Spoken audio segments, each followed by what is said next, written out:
morning, everyone. It is, oh gosh, what day is it? Is it Thursday or is it Friday? Oh my gosh. I think yesterday was today.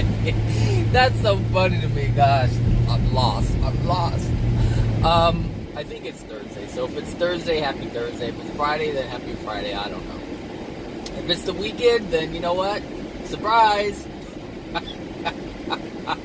Anyway, I hope everyone is doing well. Today I want to talk about willpower. As soon as I cross these lanes, there's some big rigs coming. So, willpower. That reminds me of that Star Wars movie. I can feel your power, your anger, your whatever. Anyway, so willpower. What are we talking about today about willpower? The reason why I want to bring willpower up is because people act like they don't have any. They act like they don't have any willpower, but they do. Like we as individuals have the ultimate say as to what we want to do with ourselves. We have that power. That power has been imbued within our soul, and we have the capacity to even use that power that has been given to us. Some people don't use it. Some people use it and don't know they're using it. Or I should say, we're always using our willpower, but we generally go along with what someone else is doing. Because no one can make us do anything. We have to engage in some kind of motion or action in order for us to even go along with someone else. So it has to be realized that we are using our willpower all the time. We just don't realize it because we've been so trained, so conditioned, I should say, to follow the pack. And that's one thing that I do not do is follow the pack. I am not a team player. You will never, ever find me to be a team player. Zach flies solo. And that's why Zach is able to see all these different things as I talk about myself in the third person. So yeah, willpower is something that happened recently and at work, and they said they didn't have any control over it, but they were acknowledging that it was wrong, that something that happened was wrong, and they were part of it, and they said they didn't have any control over it. And my response was, yeah, you did have control over it. You just simply went along with it, and that makes you just as guilty as they. So you can't say, I didn't want to do it. If you didn't want to do it, then you shouldn't have done it. That's just the bottom line. It's that simple, people. It's that simple. Which is why people don't like me, because I'm not a team player. This is why I can't get raises. This is why I can't get promotions, because I'm not a team player. And we understand that in the corporate world, for the most part, you have to be a team player. You have to go along with how that group of people are moving, or you have to go in the direction that those group of people are moving in. You literally have to be a sheep if you want to be rewarded. If not, you get left out. And that's fine, because for me, it's fine, because I understand there's so much more than this world. And I think that's why people feel they don't have any will, they don't have any power over anything, because a lot of people believe that this is all that there is. And this is just a blip in your entire existence, a blip. Like some people, like I've said before, some people live to be 20, 30, 40, 50, 60, 70, 80, 90, some even 100. But there are souls out there who are 100,000 years old, 50,000 years old, 10,000 years old. So 80 years, 100 years, compared to that is a blip. It is a blip. It's a fraction. And as you become older in the spirit world, it becomes less of a fraction. It's just a blip. That's it. And so people make their decisions based on this being the whole, this being the entirety of their existence, and it's not. And I understand that, which is why I could give a shit about what people are going to offer me here or not, because they can't really offer me anything. I can engage with what they're engaging in, but they can't really offer me anything. So I can offer myself. I offer myself joy. I offer myself happiness. And let me tell you, this integrity thing that I'm maintaining, it's a good feeling. it's a good feeling. It's a good feeling not having to look over your shoulder and wonder, you know, is someone going to get me? Am I going to get caught? That is an awful feeling. There is no freedom in that. That is not freedom. That is not freedom at all. People may have the money and they may have the success and the power, but when you're looking over your shoulder all the time, always wondering, that is a level of stress on your soul that is, it's awful. Just thinking about it, it's like, it literally feels like you're in chains, because I've done things in my past that I'm not happy about or proud to have done, and you're always wondering, like, am I going to get caught? Is this going to happen? And that's an awful feeling. That is an awful feeling. And so people who engage in these unloving things all the time, and they don't call them unloving, they think they got away with something. That's how they look at it. Well, I got away with it.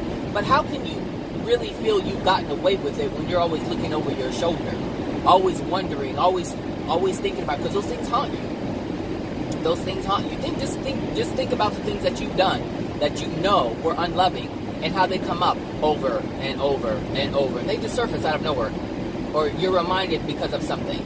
It just keeps coming back, and that's ugly. It's an ugly feeling. And so the integrity that I maintain in terms of my moral and ethical values, I maintain that, and I don't allow anyone to mess with it. And the way that I don't allow people to mess with it is understanding that I have complete autonomy over this right here. Nobody can make me do anything. They can punish me for not doing it. Fine, so be it. But the thing is, I understand even in that if they punish me, it's already done to them. It was done to them before they even did anything to me, because their intent called for it. Their intent called for it. It is already done. It is already done. This is why I don't worry about anything. I don't worry about anything. I'm good. Like, people, like I said, something just happened to me recently at work. It was unfair. It was not right. It was just absolutely wrong on all levels.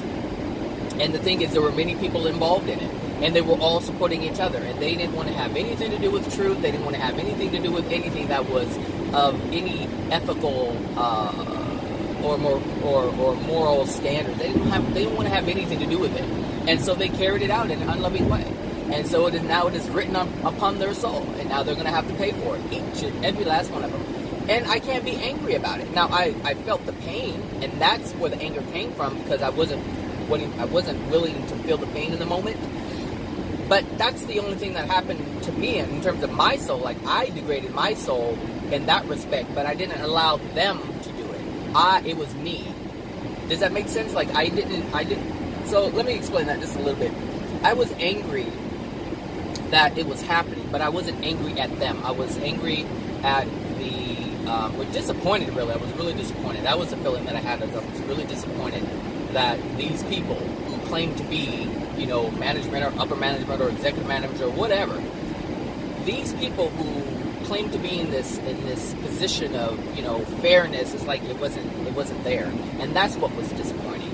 But I understood why. Like, there's no defense. There's just no defense. How can you defend yourself from someone who's already made up their mind, who has already decided to carry out something so that they feel a certain way? You can't go against that. And so I wasn't about to. Look, I'm not going against that. But how? I don't have the authority. In this system, I don't have it. But I know who does. And that's why I'm okay with it. I'm like, it's already done. They may not understand it, but they will at some point. And this is why I don't trip. This is why I don't trip off of anybody and what they do. Even if it's done to me, it's like, you know what, I understand it. You know, I also understand that it's my law of attraction. And that's one thing that I did notice, is I understood as I was looking at everything that was happening. The whole time I was like, law of attraction, law of attraction. I was like putting the pieces together and understanding why, because it was a pain, an emotional pain that I was feeling from it.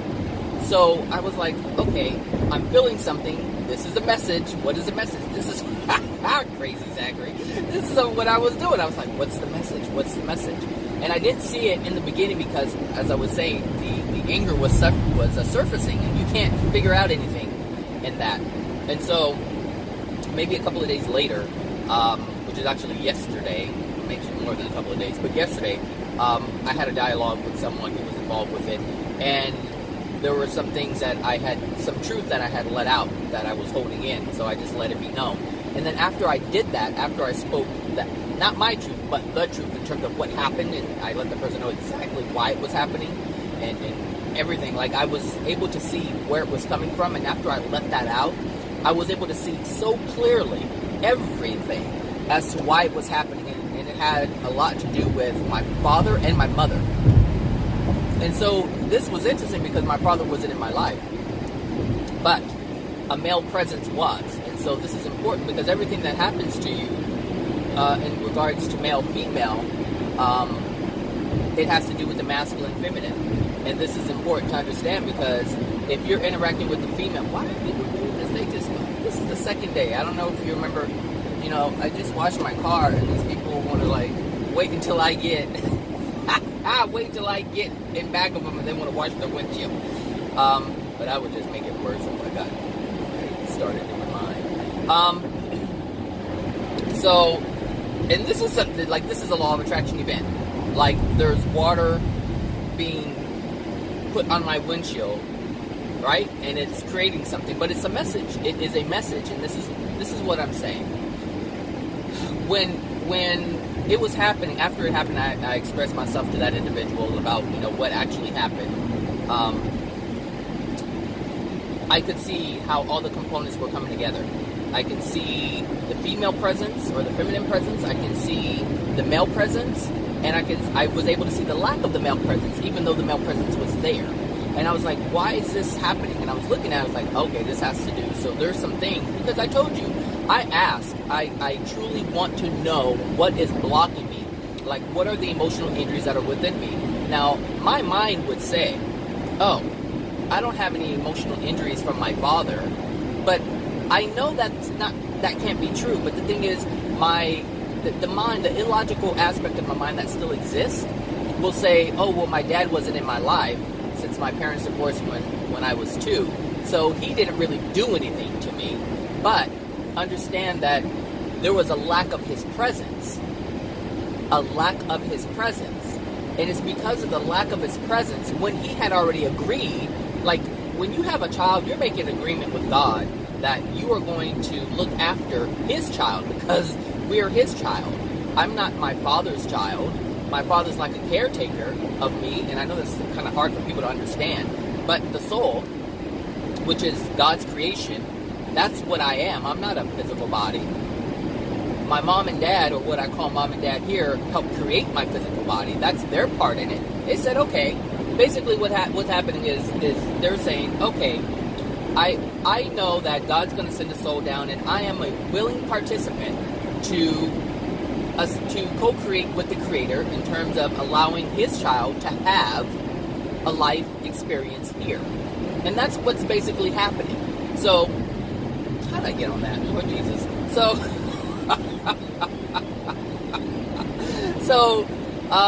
Gosh, where was I going? I was looking at, okay, so my father. So, I was like, my father wasn't in my life, but yet that plays a role. Since he agreed, that's what it was, since he agreed to help make a body with my mother so that the soul can have a physical body, since they did that, they made an agreement, but then my mother made a decision. I never really looked at it like that. My mother made a decision to take me away.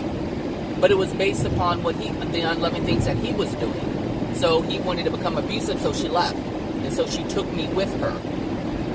And so he wasn't in my life. Now I know that he looked for me over and over and over again. That's what I'm told, is that he would show up at my grandmother's house looking for me, but he would show up drunk. So, of course, my mother is not going to let me, be around him because she had a fear that he was going to take me away.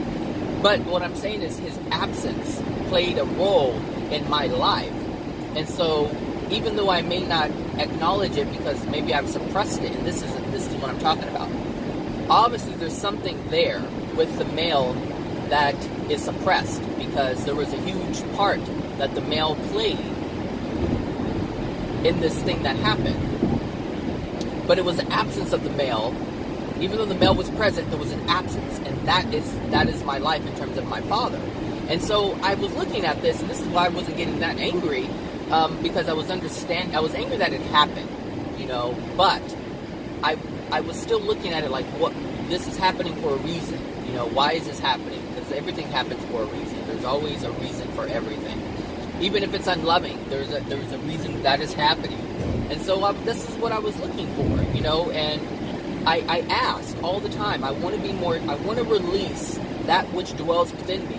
And I'm humble enough to recognize I don't know what that is. And so I need assistance. And so I do have a true desire, and that desire, all pure, true desires are answered. Those are prayers. And so it was being answered in that moment through this. Through the pain, it was being provided to me. And it wasn't that bad. Like, it's not bad. But for me, who I am, it was bad.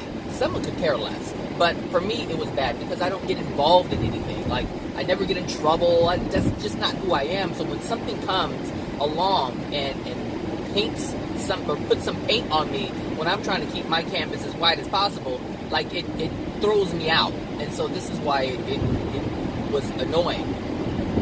So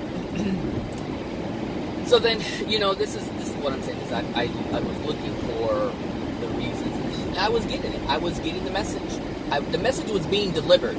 And so it was up to me to get the message. And this is why I say in the past, you have to look at everything that happens that happens in your life and try to extrapolate the lesson from the message that's being delivered. Because the messages are always being delivered. That's evident by your pain. Those are all pain are messages. That's the bottom line. They're all messages. So it's your responsibility as a smart human being to figure that out. Figure out what it is. To acknowledge it. Like, oh, I see it. And then either release it, understand it. If you can't release it, just have an understanding. So next time it happens, because it will happen again, you'll get another message. And it's going to feel similar. But I got this message. It was loud. It was clear. And now I know. Now I'm aware, I should say. Now I'm aware of something that's within my soul. And I have to feel about that. I have to feel the absence of my father. I have to feel that. And being this, what people call a strong man or a strong adult or whatever, that's just suppression. And so I have to stop doing that. And so I have to feel. And feeling is what people call weakness. But I understand that is completely backwards. Which is why humanity is where it is today. Because they want to be strong, which is actually the weakest thing you can possibly do. Everything is flipped. It's flipped. And so you have to relearn, or actually learn the truth and what's, you know, the right way and the way to heal and clear up this stuff. So, willpower. So, you know, my thing was, you know, you have willpower over yourself at all times. At all times. There is never a time you don't have the ability to do the right thing. And it's all in your intent. And the thing is, people will try to force your physical being. They will try to get you to do something. But if you don't feel it's right, then damn it, don't do it. I mean, for what? So people like you? To me, now I'm like, well, screw you. I'm not trying to be you. I see how jacked up you are. I don't want to be like you. And I understand if I do things that you do, I'm just like you. And that's not what I want. And so the people that were involved are just there's some awful people. I mean, awful people. I mean, I can go as far as saying they're disgusting. Because some of the things that they do are disgusting. They're just heinous things. Heinous things. And so, I don't want to be like them. So I won't. This is why I'm not a team player. I don't care. I don't care. I do not care.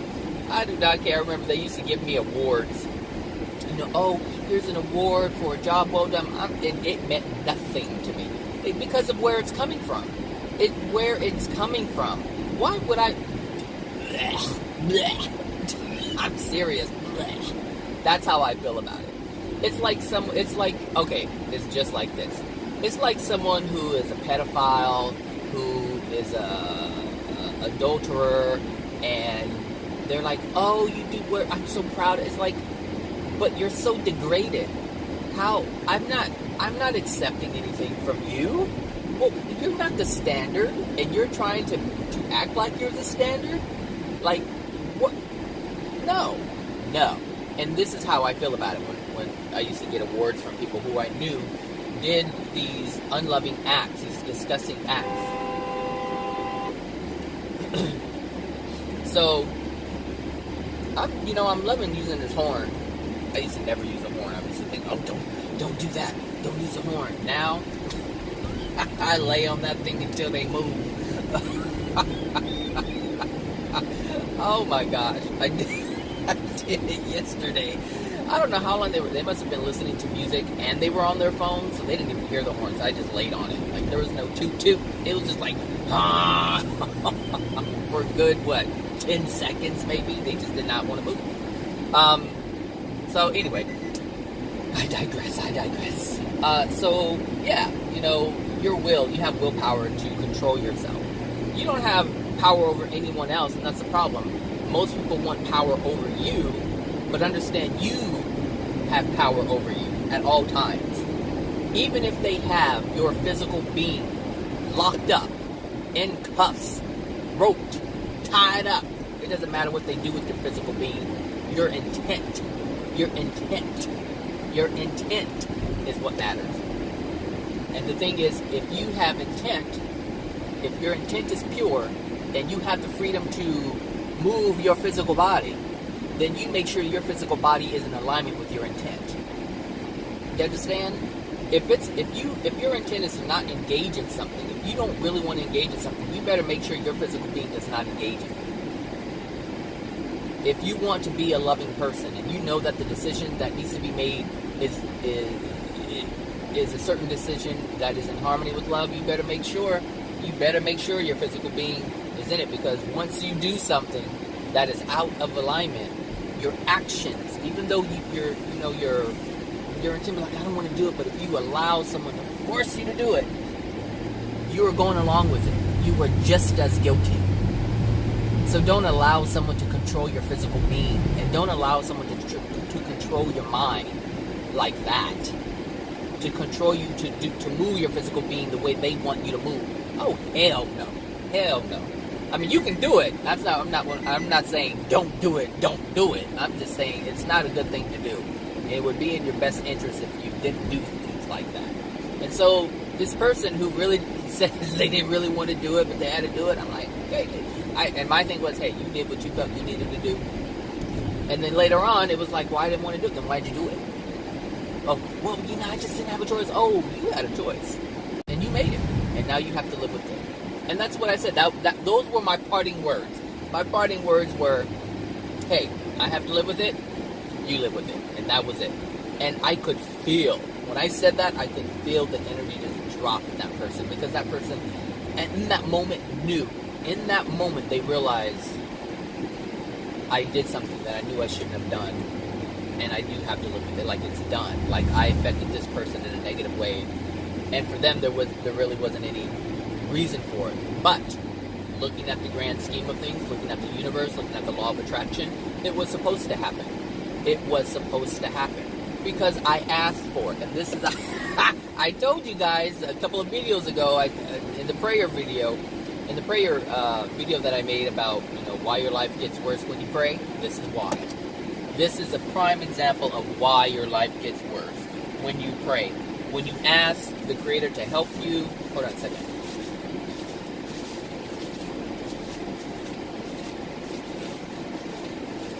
When you ask the Creator to help you understand, to give you clarity, I told you. I said, the Creator's going to send you a tailored lesson. A tailored lesson. It's going to orchestrate and move people around in order to bring you the lesson. And here's the thing. Like, all souls are important. Yes, indeed. We're all special and all important from the Creator's perspective. But the thing is, the energy within our soul allows us to be used in certain ways. The Creator cannot use you if you're not in that energy to be used in that way. So, the universal laws are set up in a way where it can only use cooperative components. And if you're not a cooperative component, you cannot be used for that lesson. So, these heinous, unloving people were able to be used to bring me a lesson. And there were many involved.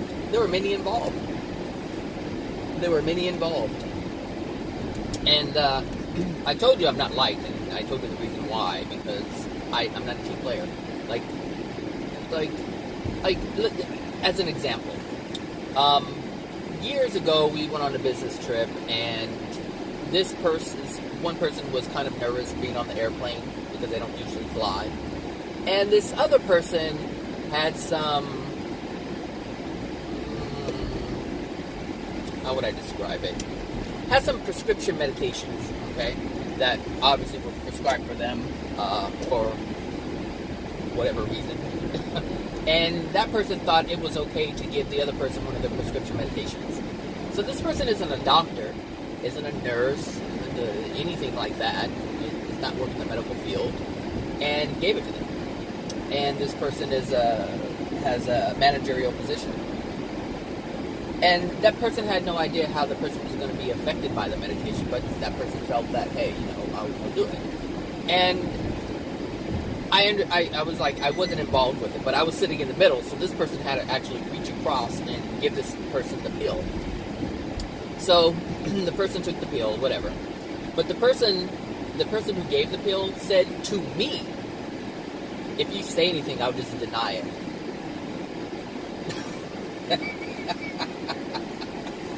If you say anything, I'll just deny it. What does that tell you? That tells you that this person already knows I don't go for that. This person knew in that moment that what they did was wrong. In that moment, they knew it was wrong. And that's why they said, if you say anything, I'll just deny it. Do you understand? And so they already know I'm not a team player. They already know that I stand for truth. They already know that I'm going to be honest. And, and the same thing happened, later, when there was a disposition that I was called in as a witness. And I told the truth. It wasn't in favor of the agency, but I had to tell the truth. I had to tell the truth. And this is what I'm saying. Like, I maintain my integrity. I have to. This is before I even knew about the universal laws. It's part of who I am. It's just part of who I am. I just don't bend like that. And so a lot of my bad experiences or painful experiences come from the emotional injuries that were transferred to me from my mother and my father. But in terms of me making those kind of wrong decisions on purpose, no. Have I made wrong decisions unconsciously? Absolutely, because I wasn't aware. I was not aware that I was doing those things. But when I become aware of something, I stop. I don't just keep doing it. Once I become aware of it, there's just something within me that just stops it. Now, there may be desires, and I understand that where these desires come from, and that's another thing. One of the reasons why I wanted to bring it up is I'm being influenced all the time by spirits because of these emotional injuries that I have within my soul. Of course, there are emotional or energy or spirit attachments because of my emotional injuries, and I feel them. I know when something is coming up, I'm like, well, I don't want to do that. I don't want to do that.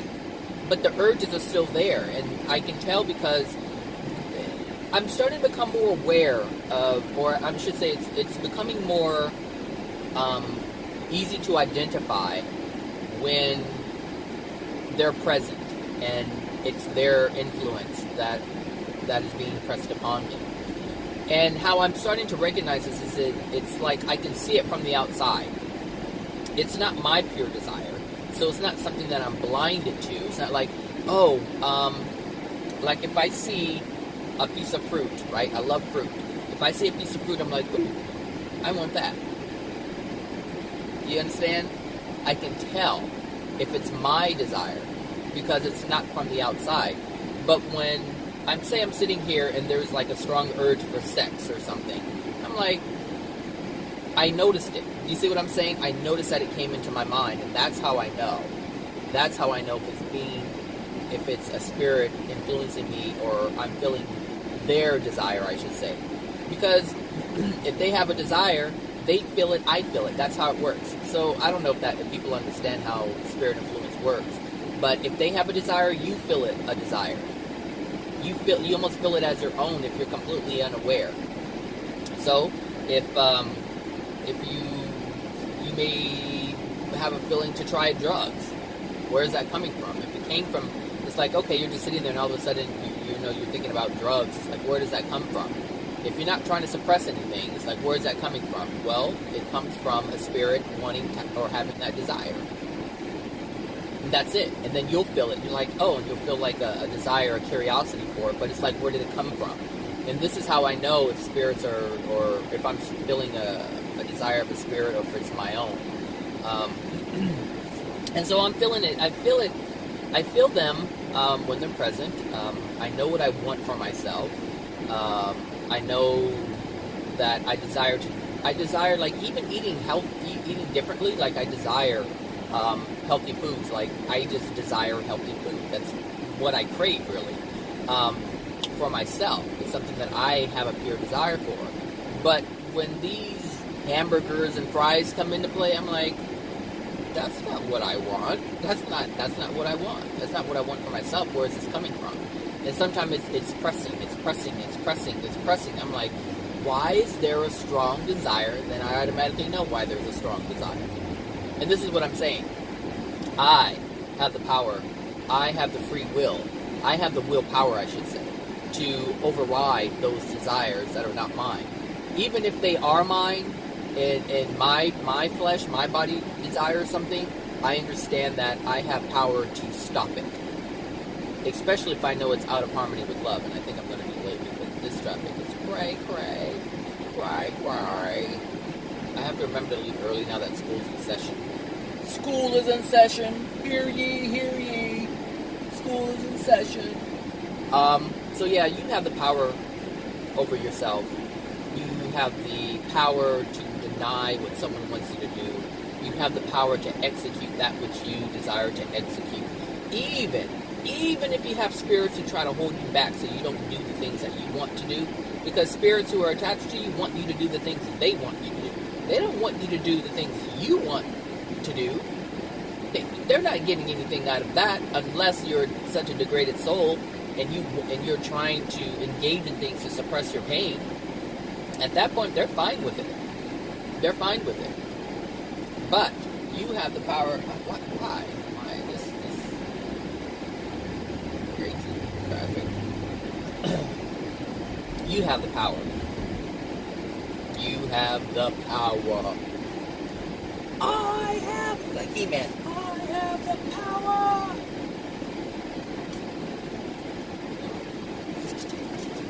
This coffee got cold, maybe because I had my hair on so dang cold. I have goosebumps on me. But it felt so good. It felt so good on my skin. Maybe I'm just hot-blooded. So let's see.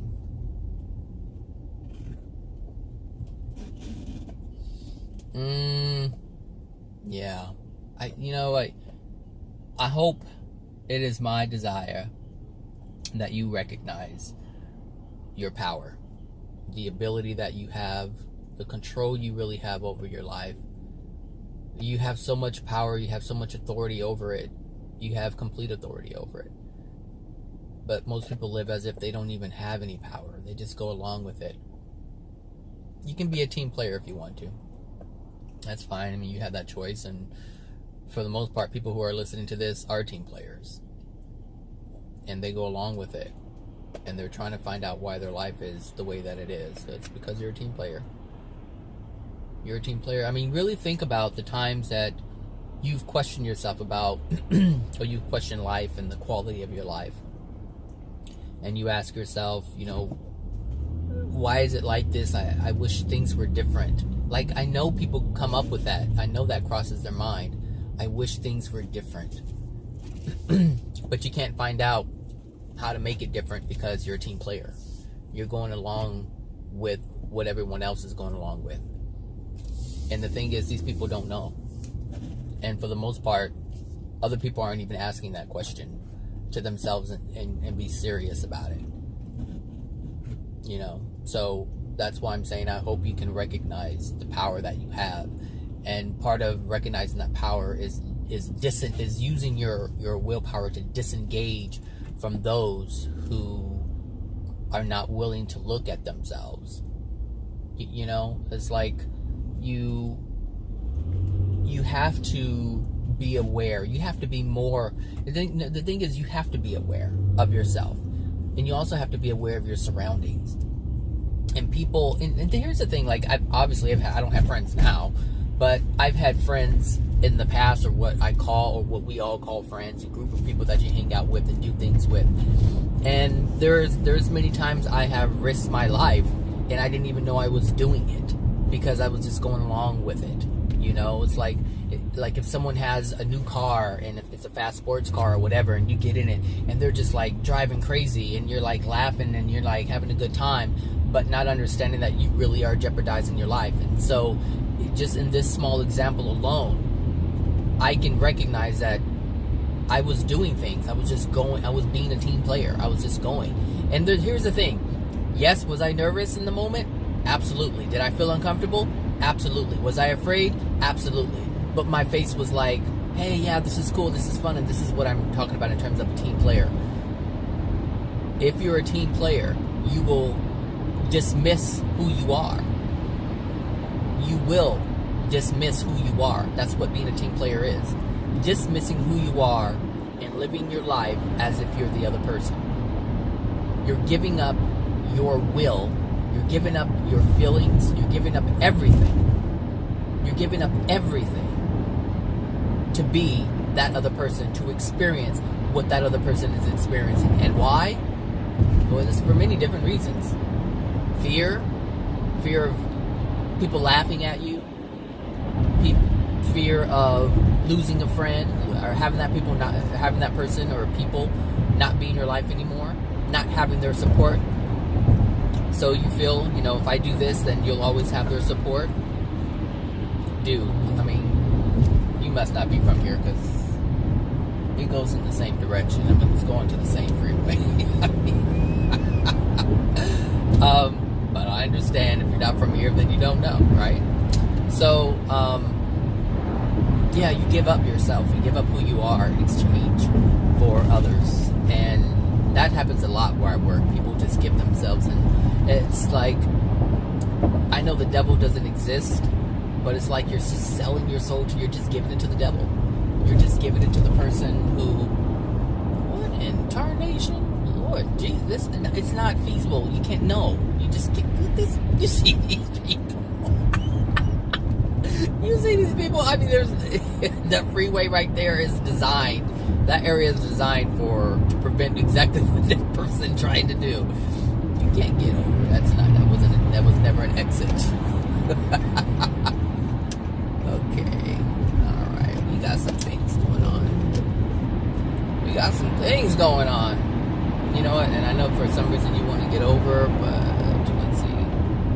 Oh, that explains it. Sometimes you guys can't see what I see in terms of the soul that's in the vehicle. But that soul has a look.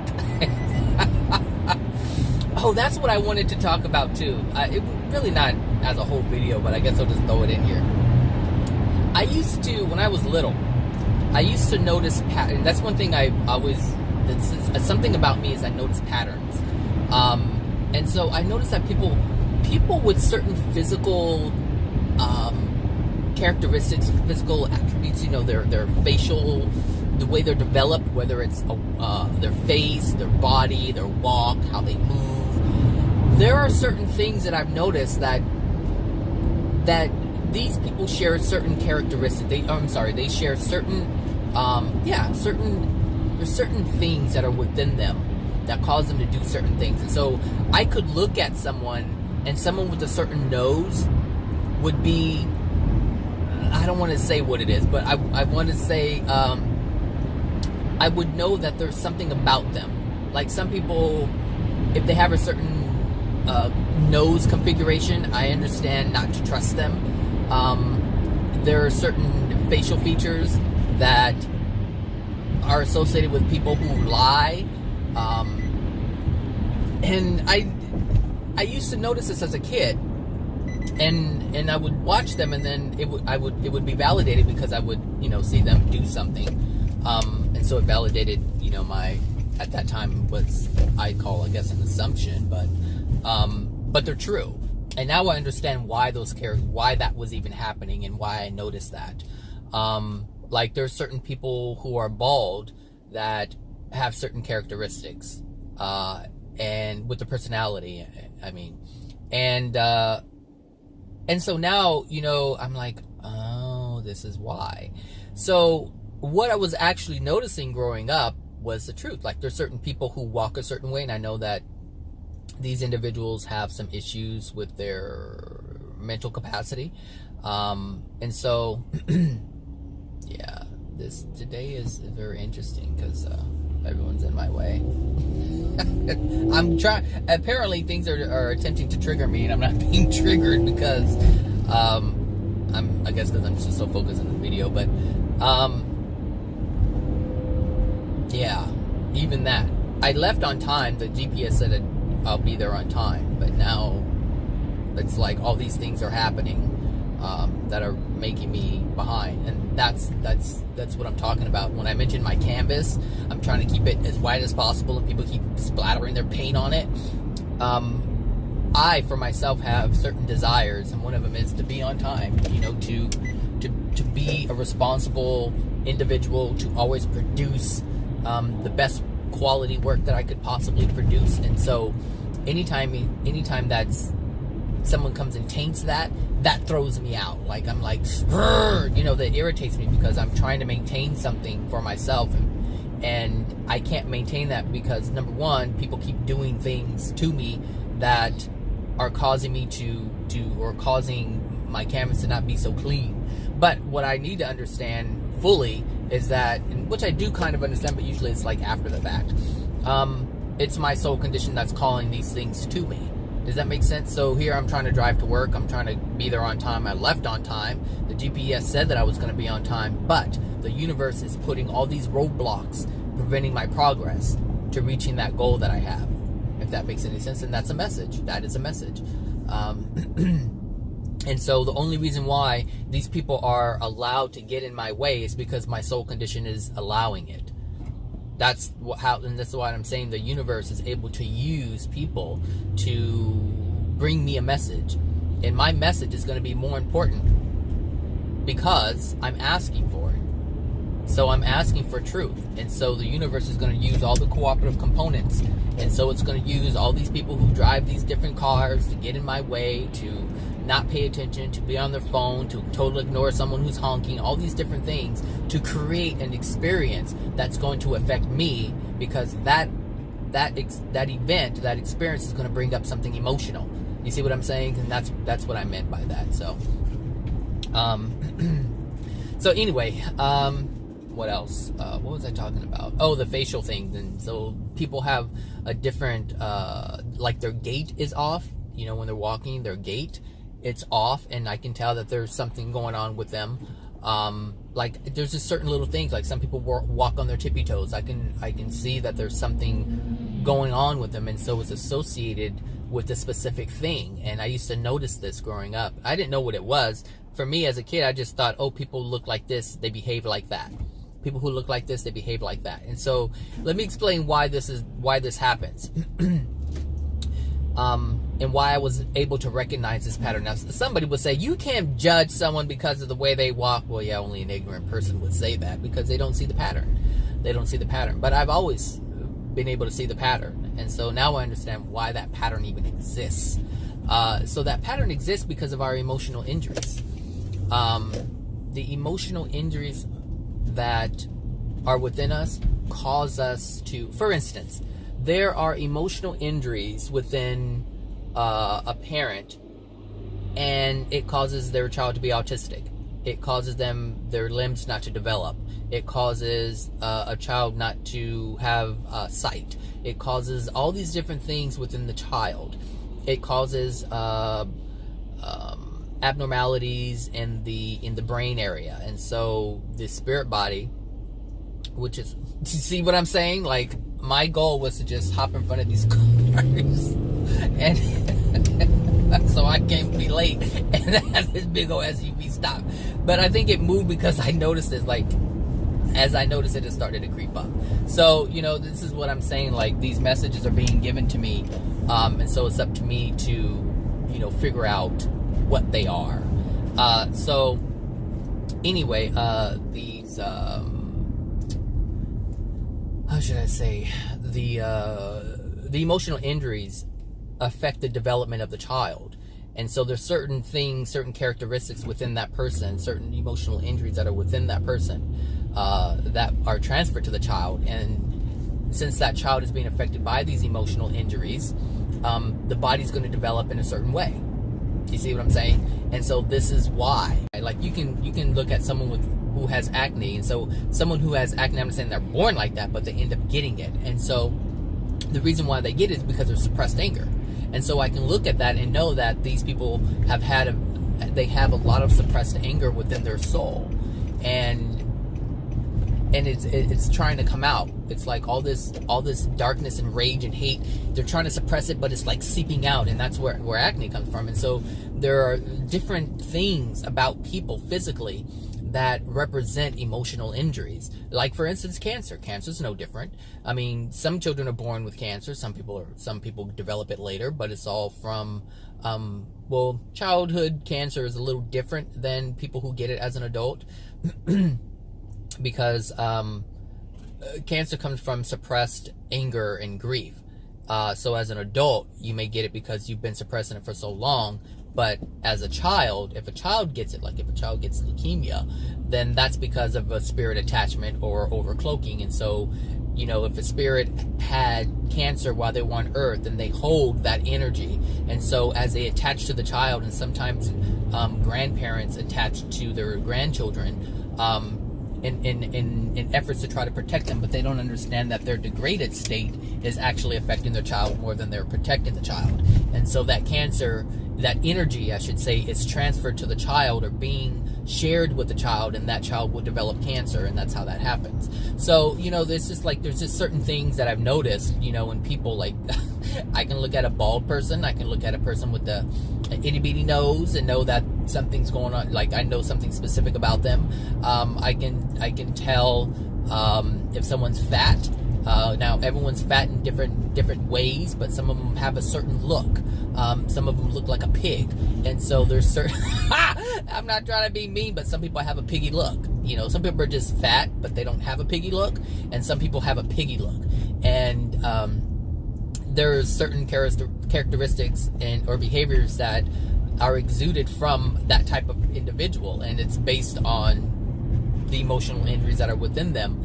But those emotional injuries help develop that body into what it is. And so this is what I'm saying. So, oh my God, Zachary. Oh my goodness. I mean, wow.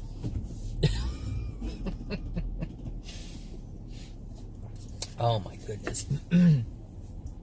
I don't know, but I think that's more beneficial to me than knowing if the Earth is flat or round. At least I can gauge people. I can understand what's going on with them and why they're doing what they're doing. Like, now I'm able to. It's like before I was able to see the physical pattern within people, and now I'm able to understand the spiritual element or aspect of who they are that's associated with that, because I knew. Are you fucking on? What are you doing? First you cut me off, and then you don't know if you want to turn. This is what I'm saying. You see, this morning is a weird morning. Yesterday was not like this. I think it was pretty smooth. But like people, like, so a lot of the, like, when people, you can't see these people who are in the car, a lot of them are wearing glasses. And, even that, people who wear glasses.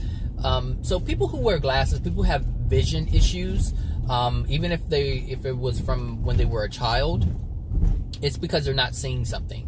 They're not very aware. They're not very cognizant of what's going on around them, and so they're blinded, and so they need assistance with seeing. Do you understand? It's like they're not seeing what's before them, and so when you don't see, it's like your physical is always a representation of what's within your soul. So if you're not seeing something in your life, if you're not seeing the messages, that's one of the things. If you're not able to see the messages, you'll have vision problems. And if there's a lot that you haven't seen over a long period of time, meaning generation after generation, that's what's going to happen. Your vision is taken away. It fades. Why? Because you're not using it. That's what it's saying. It's saying you're not using it. Cray. And so since you're not using it, it fades. Everything, and we know this, if you don't use it, you lose it. If you're not seeing what you're supposed to see, then your vision will go away. If you don't walk and use your legs, after a while, something's going to happen because you're not moving forward. So if you're sedentary all the time and you're not doing something with your life, you'll lose your legs. Something will happen. Whether it's you're in an accident and it's chopped off, or it's crushed, or it has to be amputated, you get gangrene. All these are physical representations of what's going on within us. The universe has to use the physical because that's the only thing you're willing to see. You're not willing to see the non-physical aspect of who you are. Does that make sense?